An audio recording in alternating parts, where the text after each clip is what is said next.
अरे बच्चों, कैसे हैं आप लोग। आशा करते हैं कि आप लोग अच्छे होंगे, स्वस्थ होंगे और आप लोगों की तैयारी बेहतर चल रही होगी। तो आज के इस वीडियो में जो आपका यूपी पुलिस कांस्टेबल का 23 अगस्त का फर्स्ट शिफ्ट का एग्ज़ाम हो गया है। 23 अगस्त फर्स्ट शिफ्ट में पूछे गए सभी क्वेश्चंस इस वीडियो में डिस्कस करेंगे। तो इस वीडियो को पूरा ज़रूर देखिए। वीडियो अच्छा लगे तो प्लीज़ वीडियो को लाइक और शेयर ज़रूर करें। और जो भी हमारे नए बच्चे हैं, जिन बच्चों ने चैनल को सब्सक्राइब नहीं किया है तो प्लीज़ चैनल को सब्सक्राइब करके नोटिफिकेशन।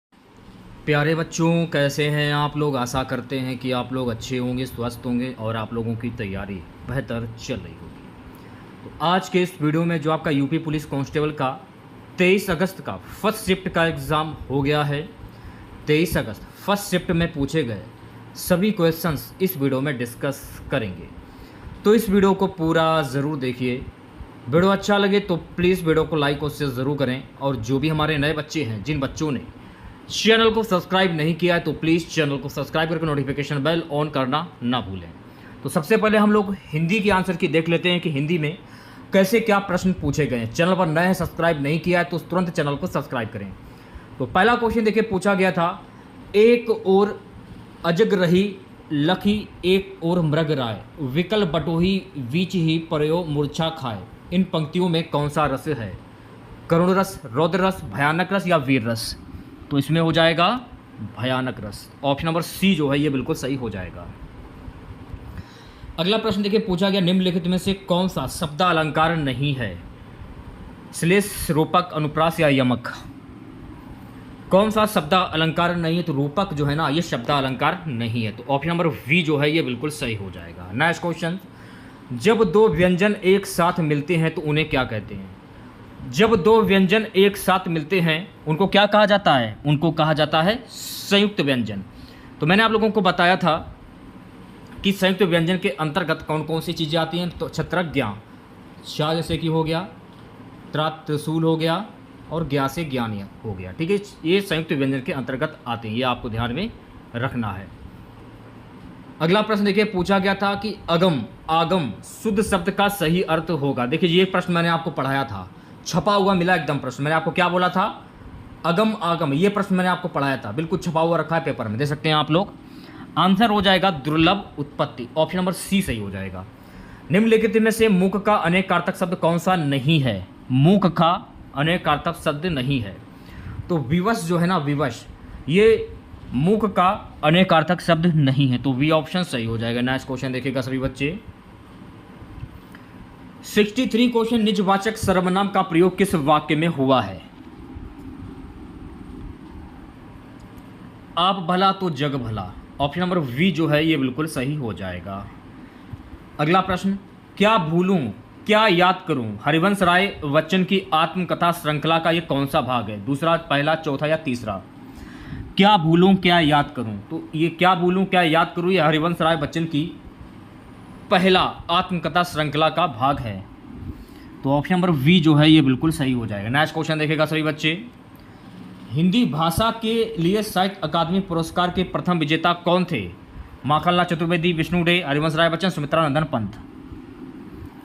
हिंदी भाषा के लिए साहित्य अकादमी पुरस्कार के प्रथम विजेता थे Makhanlal Chaturvedi. Option number A correct हो जाएगा। नेक्स्ट क्वेश्चन देखेगा सभी बच्चे, निम्नलिखित में से वयोवृद्ध शब्द का सही संधि विच्छेद क्या होगा। यह भी प्रश्न मैंने आप लोगों को पढ़ाया था।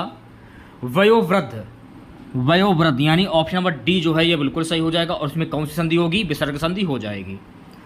2019 का साहित्य अकादमी पुरस्कार किस रचनाकार को दिया गया, यह भी प्रश्न मैंने आपको पढ़ाया था। 2019 का साहित्य अकादमी पुरस्कार ये मिला था नंद किशोर आचार्य को। ऑप्शन नंबर ए जो है ये बिल्कुल सही हो जाएगा। देश प्रेम, यह भी प्रश्न मैंने आप लोगों को पढ़ाया था कि देश अलग है और प्रेम अलग है, दोनों को जोड़ दिया गया तो नया शब्द क्या बना, देश प्रेम। या यह भी कह सकते हैं देश से प्रेम। तो यहाँ पर कौन सा समास हो जाएगा, यहाँ पर हो जाएगा तत्पुरुष समास। यह भी प्रश्न मैंने आपको पढ़ाया था। जुबान पर लगाम ना होना, यह भी प्रश्न मैंने आपको पढ़ाया था। देखिए छपा हुआ प्रश्न मिला आपको, जुबान पर लगाम ना होना का अर्थ क्या होगा। अगर आप हमारे सब्सक्राइबर होंगे तो आपको पता होगा कि मैंने आपको कौन कौन से क्वेश्चंस पढ़ाए हैं। जुबान पर लगाम ना होना का अर्थ होता है अनावश्यक रूप से स्पष्टवादी होना। ठीक है, नेक्स्ट क्वेश्चन देखेगा, निम्नलिखित में से कौन सा अमृत शब्द का समानार्थी नहीं है। अमृत शब्द का समानार्थी नहीं है, यह प्रश्न पूछा गया है। सोम, अमीय, सुधा या क्षीर। तो क्षीर जो है ना ये अमृत का पर्यायवाची शब्द नहीं है, तो ऑप्शन नंबर डी जो है ये बिल्कुल सही हो जाएगा। नेक्स्ट क्वेश्चन देखेगा। नेक्स्ट क्वेश्चन पूछा कौन सा वर्ण दंत नहीं है, दा, टा, ता या धा। दंत नहीं है, टा, ठा, डा, ढा, ढा। ऑप्शन नंबर वी जो है ये बिल्कुल सही हो जाएगा। ता, था, दा, धा, ना। ता हुआ जैसे कि था हुआ, ता था, दा, धा और ना, ये आपके दंत वर्ण हो जाएंगे, लेकिन टा जो है ना ये दंत वर्ण नहीं है। मैंने आम खा लिया, प्रयुक्त वाक्य में कौन सा काल होगा। देखिए छपा हुआ रखा है, ये प्रश्न मैंने आपको पढ़ाया था, छपा हुआ, बिल्कुल छपा हुआ पेपर आपको मिला है। मैंने आम खा लिया, वाक्य में कौन सा काल होगा। सामान्य भूतकाल, पूर्ण भूतकाल, आसन्न भूतकाल या अपूर्ण भूतकाल। तो ऑप्शन नंबर वी जो है ये बिल्कुल सही हो जाएगा। जैसे कि मैंने आम खा लिया, तो मैंने आम खा लिया है, तो आम खा लिया वर्तमान, मैं आम खा रहा हूं, तो ये वर्तमान हो जाएगा। मैंने आम खा लिया है यानी पूर्ण भूतकाल हो गया इसमें, तो ऑप्शन नंबर वी सही हो जाएगा। अगला प्रश्न, किसी एक में ही आस्था रखने वाला वाक्यांश के लिए शब्द बताइए। किसी एक में ही आस्था रखने वाले के लिए वाक्यांश के लिए एक शब्द क्या होगा, अनन्य। ऑप्शन नंबर ए जो है ये बिल्कुल सही हो जाएगा। ठीक है, नेक्स्ट क्वेश्चन देखिएगा सभी बच्चे। निम्नलिखित शब्दों में प्रयुक्त प्रत्येक किस विकल्प में ठीक ठीक प्रदर्शित किए गए हैं। धमाका, लड़ाकू, छिलका या उड़ाक। धमाका, आका, इसमें भी आका आ रहा है, ठीक है, ये तो होगा नहीं। आकू इसमें भी नहीं होगा, का इसमें नहीं होगा। धमाका, लड़ाकू, आकू, देखिए इसमें भी आ रहा है। उड़ाक, आक, आक, छिलका, का इसमें भी आ रहा है।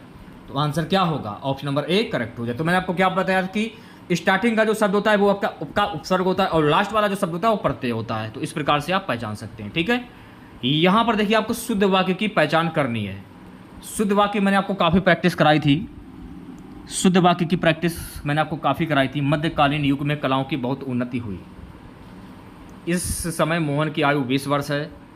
इस क्वेश्चन में हमको थोड़ा सा डाउट लग रहा है। मध्यकालीन युग में कलाओं की बहुत उन्नति हुई। साहब ने कहा कि किसी को अंदर ना जाने दिया जाए, वे चाहे भले ही ना आए पर तुम्हें आना होगा। इस क्वेश्चन में थोड़ा सा डाउट लग रहा है, इस क्वेश्चन को हम लोग बाद में करेंगे। ठीक है, अगला प्रश्न देखिएगा 76। सदा एक वचन में प्रयुक्त होने वाले शब्दों को चुनना है आप लोगों को। सदा एक वचन में प्रयुक्त होने वाला शब्द क्या है सदा एक वचन में? हस्ताक्षर, जनता। ऑप्शन नंबर डी जो है ये बिल्कुल सही हो जाएगा। राजा शब्द के लिए पर्यायवाची शब्द चुनिए। तो राजा शब्द का पर्यायवाची शब्द क्या होता है? तो राजा शब्द का पर्यायवाची शब्द होता है नरेंद्र। क्या होता है? नरेंद्र। तो ऑप्शन नंबर डी सही हो जाएगा। अगला क्वेश्चन, निम्नलिखित में से वाक्यों के शुद्ध रूप का चयन कीजिए। तो यहाँ पर आपको शुद्ध वाक्य की पहचान करनी है। देखिए, भारत में अनेक जातियां हैं, ये प्रश्न भी मैंने आप लोगों को कराया था, छपा हुआ आपको मिला। क्वेश्चन तो मैंने आप लोगों को ज़्यादातर कराई है मैंने आप लोगों को, लेकिन जो छपे हुए क्वेश्चन मिले हैं जो मैंने आपको कराए हैं, मैं उनकी बात कर रहा हूँ। ये भी क्वेश्चन मैंने आपको कराया, आप शायद भूल गए होंगे, आपको नहीं याद है। भारत में अनेक जातियां हैं, ऑप्शन नंबर ए करेक्ट हो जाएगा। अब देखिए ये वाला क्वेश्चन, विस्मय बोधक चिन्ह, ये भी क्वेश्चन मैंने आप लोगों को कराया है। तो विस्मय बोधक चिन्ह का निशान कौन सा होता है? विस्मय बोधक का चिन्ह ये निशान होता है। तो ऑप्शन नंबर वी सही हो जाएगा। सेशन को शेयर कर दीजिए एक बार आप लोग, वीडियो को लाइक कर दीजिए। अगला प्रश्न क्या है कि किस वाक्य में अच्छा शब्द का प्रयोग विशेषण के रूप में हुआ है? किस वाक्य में अच्छा शब्द का प्रयोग विशेषण के रूप में हुआ, यह प्रश्न में पूछा जा रहा है।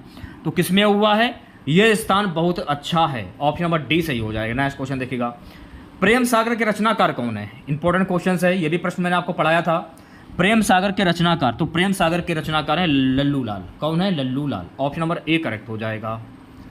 अनावर्त शब्द का सम भिन्नार्थक शब्द क्या होगा? अनावर्त का पृथ्वी, निरादर, ना दोहराया हुआ, अयोग आचरण। ना दोहराया हुआ, ऑप्शन नंबर सी करेक्ट हो जाएगा। निम्नलिखित में से कौन सा शब्द पुल्लिंग है? तो यहां पर आपको पुल्लिंग शब्द की पहचान करनी है। क्षेत्र जो है ना ये पुल्लिंग शब्द हो जाएगा। तो ऑप्शन नंबर ए करेक्ट हो जाएगा। वह आई तो मेरी चिट्ठी उसे दे देना, इस वाक्य में कौन सा काल है? तत्कालीन वर्तमान, सामान्य वर्तमान, संदिग्ध या संभाव्य वर्तमान। वह आई तो मेरी चिट्ठी उसको दे देना, ऑप्शन नंबर डी करेक्ट हो जाएगा, संभाव्य वर्तमान। असोच शब्द युग्म का सही विकल्प क्या होगा? बिना सोच के अशुद्धि। ऑप्शन नंबर सी जो है ये बिल्कुल करेक्ट हो जाएगा। सुगर नेक्स्ट क्वेश्चन देखेगा, आग लगने पर कुआं खोदना, लोक तृतीय का अर्थ क्या होगा? आग लगने पर कुआं खोदना। संकट के समय बचाव के लिए सोचना। ऑप्शन नंबर डी जो है ये बिल्कुल करेक्ट हो जाएगा। जिसे सरलता से पढ़ा जा सके के लिए एक शब्द क्या होगा? इंपॉर्टेंट क्वेश्चन है। जिसे सरलता से पढ़ा जाए, ये भी प्रश्न मैंने आपको कराया है। तो जिसे सरलता से पढ़ाया जाए इसको क्या कहते हैं? सुपाठ्य कहते हैं। क्या कहते हैं? सुपाठ्य। निम्नलिखित में से कौन से शब्द में उपसर्ग नहीं है? कौन से शब्द में उपसर्ग नहीं है उसकी पहचान करनी है आप लोगों को। ओढ़ना, ऑप्शन नंबर वी सही हो जाएगा। समास का शाब्दिक अर्थ क्या होता है? ये भी प्रश्न मैंने आपको पढ़ाया था, ये भी पढ़ाया, ये भी पढ़ाया। ज़्यादातर मैंने आप जो भी क्वेश्चन मैंने आप लोगों को पढ़ाए हैं, इस बात की हमको ये खुशी है कि मैंने जो कुछ भी पढ़ाया है पेपर में छपा हुआ आपको मिला है। जो भी मैंने आपको पढ़ाया है, मैं कॉन्फिडेंस से इसलिए कह रहा हूँ कि मैंने पढ़ाया है हिंदी में। संक्षिप्त, कल ही मैंने एक क्वेश्चन आपको पढ़ाया था कि समास का शाब्दिक अर्थ क्या होता है? संक्षिप्त होता है। नेक्स्ट क्वेश्चन देखिएगा। गद्यांश, गद्यांश को करने का क्या तरीका, ये भी मैंने आपको बताया था। चलिए सीधे क्वेश्चंस पे आते हैं। सदा एक वचन में प्रयुक्त होने वाले शब्दों को चुनिए। सदा एक वचन में प्रयुक्त होने वाले शब्दों को चुनना है इसमें आपको।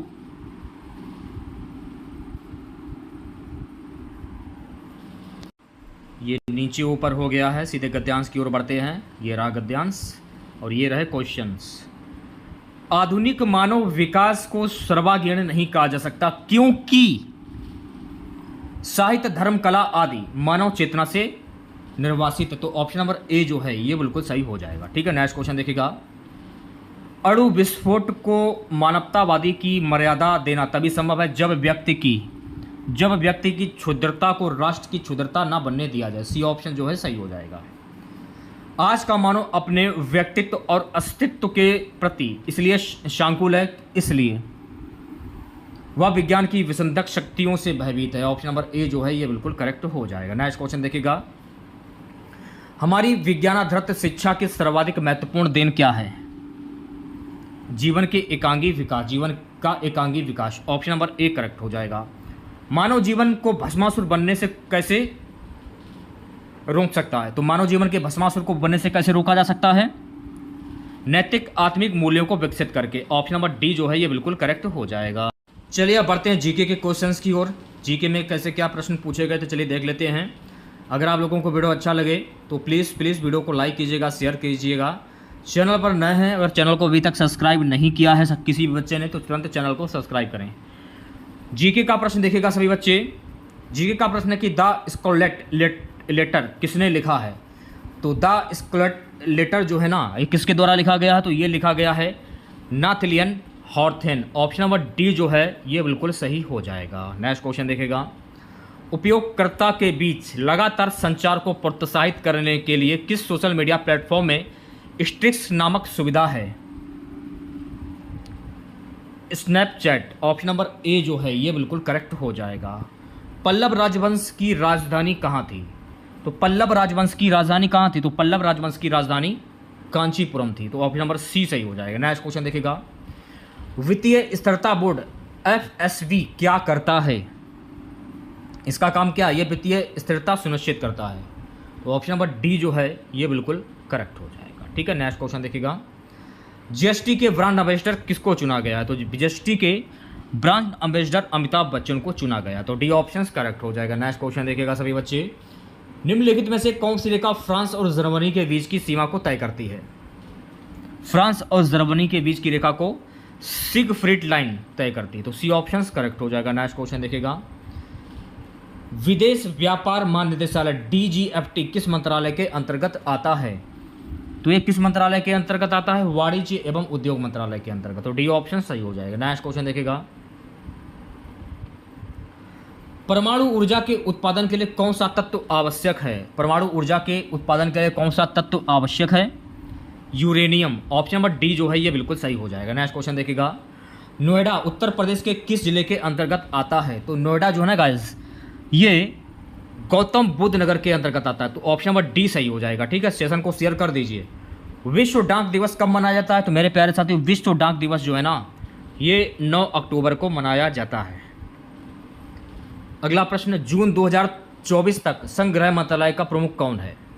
जून 2024 तक संघ गृह मंत्रालय का जो प्रमुख हैं वे हैं Amit Shah. Option number D जो है ये बिल्कुल सही हो जाएगा। गृह मंत्रालय के जो भी अंतर्गत इसके काम जो आता है वो अमित शाह के अंडर आता है। इंडियन नेशनल कांग्रेस की स्थापना किस वर्ष हुई थी? इंडियन नेशनल कांग्रेस की स्थापना वर्ष 1885 ईस्वी में हुई थी। तो ऑप्शन नंबर डी जो है ये बिल्कुल सही हो जाएगा। भारत का पहला हवाई अड्डा ये कहाँ पर स्थित है? तो भारत का जो पहला हवाई अड्डा ना गाइस ये स्थित है Bombay Mumbai. Option number B जो है ये बिल्कुल सही हो जाएगा। भारत के व्यवसाय की सेवाओं हेतु जीएसटी पंजीकरण के लिए थ्रेशोल्ड लिमिट सीमा क्या है? तो मेरे हिसाब से आंसर 20 लाख होना चाहिए, कंफर्म नहीं हूँ लेकिन आंसर 20 लाख ही होना चाहिए मेरे हिसाब से। खालिस्तान में दुर्भावनापूर्ण फाइलों वाली छवियों का उपयोग हैकर को आपके खाते की जानकारी चुराने या आपके कंप्यूटर को संक्रमित करने में मदद करने के लिए किया जाता है। Image fishing. Option number A correct हो जाएगा। नेक्स्ट क्वेश्चन देखिएगा, क्रोएशिया गणराज्य की राजधानी क्या है? तो क्रोएशिया गणराज्य की जो राजधानी है वो है जाग्रेब। क्या है? जाग्रेब। ऑप्शन नंबर सी जो है ये बिल्कुल सही हो जाएगा। चलिए बढ़ते हैं नेक्स्ट क्वेश्चन की ओर। आतंकवाद से लड़ने में सूचना साझा करना किन तरीकों से महत्वपूर्ण हो जाता है? यह अधिकारियों को संभावित खतरों को अधिक तेजी से पहचानने में सहायता करता है। तो ऑप्शन नंबर सी जो है ये बिल्कुल करेक्ट हो जाएगा। नेक्स्ट क्वेश्चन देखिएगा, भारत के किस पड़ोसी देश को थंडर ड्रैगन की भूमि के नाम से जाना जाता है? भारत के किस पड़ोसी देश को थंडर ड्रैगन की भूमि के नाम से जाना जाता है? भूटान। ऑप्शन नंबर वी जो है ये बिल्कुल करेक्ट हो जाएगा। नेक्स्ट क्वेश्चन देखिएगा सभी बच्चे, निम्नलिखित में से कौन सा सोशल मीडिया प्लेटफॉर्म नहीं है? गूगल जो है ना, गूगल ये सोशल मीडिया प्लेटफॉर्म नहीं है। तो ऑप्शन नंबर वी सही हो जाएगा। नेक्स्ट क्वेश्चन देखिएगा, निम्नलिखित में से किस प्रकार का प्रदूषण संवर्ग त्वरित यूट्रेस्टिफिकेशन है? तो वी ऑप्शन जो है ये बिल्कुल सही हो जाएगा, जल प्रदूषण। 1946 के विमुद्रीकरण के दौरान आरबीआई के गवर्नर कौन थे? 1946 के विमुद्रीकरण के दौरान आरबीआई के गवर्नर थे Chintaman Dwarkanath Deshmukh. Option number C जो है ये बिल्कुल करेक्ट हो जाएगा। ठीक है, नेक्स्ट क्वेश्चन देखिएगा सभी बच्चे, भारतीय संविधान का कौन सा भाग राज्य के नीति निर्देशक सिद्धांतों से संबंधित है? कौन सा भाग संबंधित है? भाग 4। ए ऑप्शन करेक्ट हो जाएगा। पुस्तक ए लाइफ मिसप्लेड किसके द्वारा लिखी गई थी? तो पुस्तक ए लाइफ मिसप्लेड जो है ना ये लिखी गई थी सूर्यकांत त्रिपाठी निराला के द्वारा। तो ऑप्शन नंबर वी सही हो जाएगा। नेक्स्ट क्वेश्चन देखिएगा, आसमान के नीलेपन का मुख्य कारण क्या है? तो आसमान के नीलेपन का मुख्य कारण देखिए दो ऑप्शन मेरे सामने आ रहे हैं, इसमें क्या आंसर होगा कंफर्म नहीं लग रहा है हमको। वायु के अणुओं द्वारा सूर्य के प्रकाश का प्रकीर्णन बिखराव और इसमें वायु के कारण नीले प्रकाश का अवशोषण, इन दोनों में से एक हो सकता है, मैं कंफर्म नहीं हूँ फिलहाल। अगला प्रश्न, रमन सुब्बा राव जिनका हाल ही में निधन हो गया है ये किस खेल से जुड़े हैं? तो ये जो है ना ये क्रिकेट से जुड़े हैं। तो ऑप्शन नंबर ए सही हो जाएगा। नेक्स्ट क्वेश्चन देखिएगा, प्रायद्वीपीय भारत की सबसे लंबी नदी का नाम क्या है? तो प्रायद्वीपीय भारत की सबसे लंबी नदी का नाम है गाइस गोदावरी नदी। ऑप्शन नंबर ए सही हो जाएगा। एनएचआरसी का पूर्ण रूप क्या है? तो एनएचआरसी का पूर्ण रूप होता है national human rights commission India. Option number C correct हो जाएगा। वर्ष 1985 को कौन सा अंतर्राष्ट्रीय वर्ष घोषित किया गया है? युवा। ऑप्शन नंबर डी सही हो जाएगा। ठीक है, नेक्स्ट क्वेश्चन देखिएगा सभी बच्चे, अनुसंधान विधियां उत्तरदाताओं की प्रतिक्रियाओं के आधार पर उनमें गहन और आगे की जांच और पूछताछ करने में सहायता करती हैं। गुणात्मक। ऑप्शन नंबर वी सही हो जाएगा। नेक्स्ट क्वेश्चन देखिएगा, VRI का पूर्ण रूप क्या होता है? तो VRI का पूर्ण रूप होता है belt and road initiative. Option number A जो है ये बिल्कुल करेक्ट हो जाएगा। नेक्स्ट क्वेश्चन देखिएगा, खालिस्तान विशिष्ट व्यक्तियों को उस संगठन की सुरक्षा के खतरे में डालने की कोशिश करता है जिसके लिए वे काम करते हैं। Spear phishing. Option number B सही हो जाएगा। पहली बार राष्ट्रीय कृषि नीति कब घोषित की गई थी? तो ये घोषित की गई थी जुलाई 2000 में। ऑप्शन नंबर सी सही हो जाएगा। वर्ष खालिस्तान में अंतर्राष्ट्रीय मानवाधिकार कानून के प्रवर्तन के लिए संयुक्त राष्ट्र मानवाधिकार आयोग को संयुक्त राष्ट्र मानवाधिकार परिषद द्वारा प्रतिस्थापित किया गया। तो ये प्रतिस्थापित किया गया था 2000 में। ऑप्शन नंबर सी सही हो जाएगा। अफ्रीका के आर पार दौड़ लगाने वाले व्यक्ति कौन है? अफ्रीका के आर पार दौड़ लगाने वाले व्यक्ति कौन थे? रस कुक। ऑप्शन नंबर डी जो है ये बिल्कुल सही हो जाएगा। भारतीय कृषि अनुसंधान संस्थान ने भारत में संरक्षित बासमती किस्मों की खेती के लिए किस देश के खिलाफ कानूनी कार्रवाई की मांग की है? पाकिस्तान। ऑप्शन नंबर डी सही हो जाएगा। अगला क्वेश्चन देखिएगा, कौन सा भारतीय राज्य अपनी अनूठी चित्रकला के लिए जाना जाता है? महाराष्ट्र। ऑप्शन नंबर ए सही हो जाएगा। ठीक है, नेक्स्ट क्वेश्चन देखिएगा, चिकनकारी एक पारंपरिक कला है जिसकी उत्पत्ति उत्तर प्रदेश के किस शहर से हुई थी? लखनऊ। ऑप्शन नंबर ए सही हो जाएगा। ठीक है, अगला प्रश्न देखिएगा, लास्ट क्वेश्चन रहेगा, महासागरीय अम्लीकरण का प्राथमिक कारण क्या है? समुद्री जल द्वारा CO2 का अवशोषण। ऑप्शन नंबर ए जो है ये बिल्कुल सही हो जाएगा। ठीक है, तो अगर आप लोगों को वीडियो अच्छा लगा हो तो प्लीज़ वीडियो को लाइक और शेयर जरूर करें। सेकंड शिफ्ट के एनालिसिस के लिए चैनल को जरूर सब्सक्राइब करें और नोटिफिकेशन बेल ऑन करना ना भूलें। मिलते हैं नेक्स्ट वीडियो के साथ। जय हिंद, जय भारत।